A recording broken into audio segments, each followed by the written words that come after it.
so many of us move through life with this constant sense of scarcity around time, #busy. Here's the thing.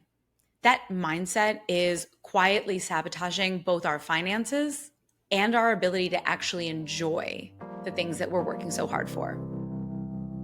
Who the f am I to tell you what to do with your money? My name is Priya, currently managing millions of hardworking dollars.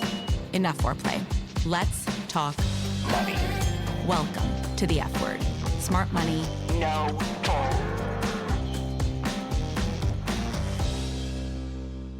Hey guys, welcome back to the F word. I'm Priya, founder of Stash Wealth, where we help high-achieving 30-somethings finally feel like their money's working as hard as they are. Today, I want to talk about something that I've noticed both in my own life and pretty much everyone else's. It's our obsession with never enough. The fact of the matter is that we live in one of the most abundant countries in the world. And yet so many of us move through life with this constant sense of scarcity around time, #busy. Here's the thing.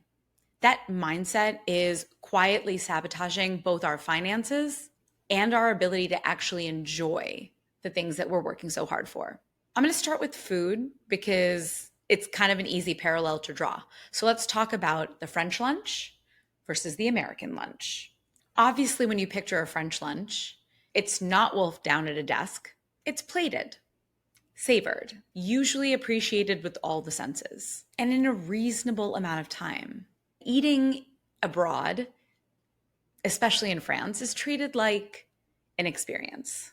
Now picture the American lunch. It's usually rushed. Maybe it's in the car. Maybe it's at the computer. Maybe it's half eaten because you got pulled into a meeting. We do not acknowledge what we're consuming. We eat fast because we're starving, and we feel guilty or unsatisfied because we didn't even sense the experience of it. Then we wonder why we don't feel full. Or we're in pain, we're so stuffed. There's very little in between. Here's the kicker. We treat money the exact same way. Let's look at the parallel. Whether it feels like it or not, we have more money flowing through our hands than ever before. And yet so many people feel like they don't have enough. Enough to enjoy life, enough to spend without the guilt, enough to stop worrying. So what happens? We hoard, we overspend, or we swing back and forth between the two because we're not actually acknowledging what we want our money to do for us. We're just consuming without intention. Obviously, it's never enough. There's no goal. So just like food, when you don't slow down and get clear on what matters most, you'll never feel satisfied. You keep reaching for more without ever enjoying what you already have. Obviously, in today's day and age, it's so easy to see how the rest of the world operates. It does sometimes feel a little bit like the US culture and everyone else. In so many cultures outside of the US, experiences are prioritized. Meals take hours. Vacations are sacred. Family gatherings are non-negotiable. There's an intentionality behind their consumption that makes it feel abundant, even when the portion size or price tag is smaller. In America, it's almost the opposite. We order more than we need because we don't want to feel deprived. More often than not, when I'm out with friends, we order more because we don't want to feel deprived. We spend more than we should because we don't want to feel like we missed out. We keep upgrading cars, homes, Amazon carts. Because what if this isn't enough? It's ironic. In our land of abundance, we operate from scarcity. Okay, so what the hell does this have to do with your money? Let's tie it back to your wallet. If you've ever looked at your bank account and thought, why doesn't it feel like there's enough? It's probably because you're operating without a clear target. Without one, your brain defaults to more, more, more.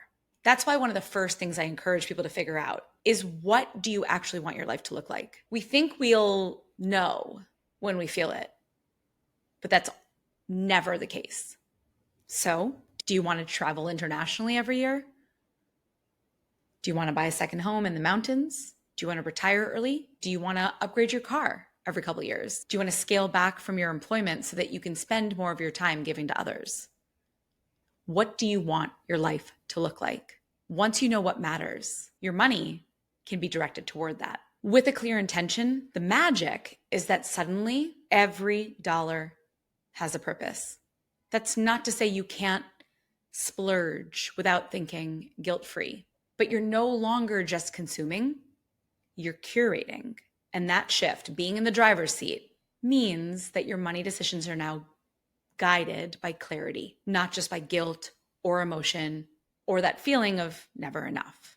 We had a couple in their 30s. They were both making six figures. On paper, they were doing well. Great, solid. But when we first met, their attitude was like, we feel like we should be saving more. And we definitely feel like we should have more saved up by now. Classic deprivation mindset. When we actually went to map out their goals, international travel every year, buying a home in 5 years, having kids in the next 2, they realized they actually could see they were already doing enough to afford all of it.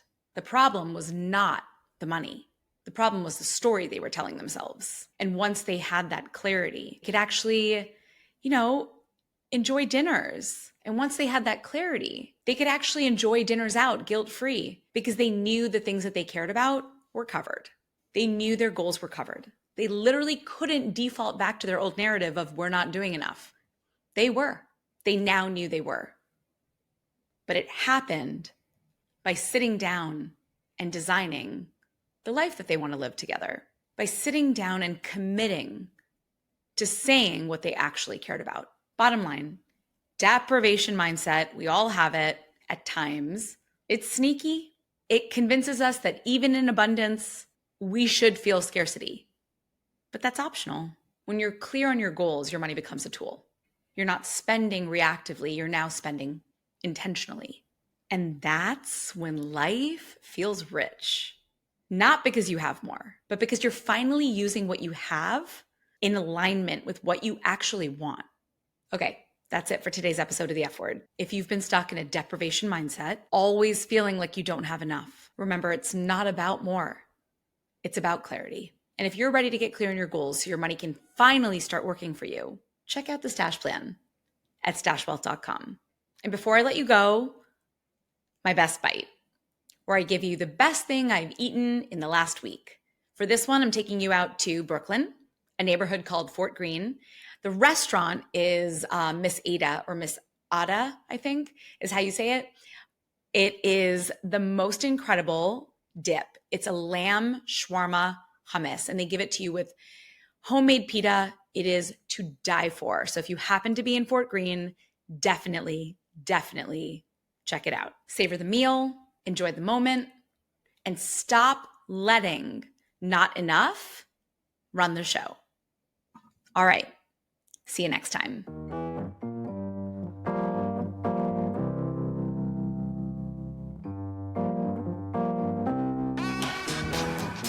Thanks for listening to The F Word with Priya Milani. If you like what you heard, hit subscribe wherever you're listening and leave us a review while you're at it. We're approval junkies. Don't forget, you can find a ton of great resources, content, courses, and other freebies at stashwealth.com. Now, for the capital S stuff our lawyers want us to say. Stash Wealth is a registered investment advisor. Content presented is for informational and educational purposes only and is not intended to make an offer or solicitation for any specific securities, product, service, or strategy. Consult with a qualified investment advisor, that's us, before implementing any strategy. Investing involves risk, including the loss of principal. Past performance does not guarantee future results. There, we said it.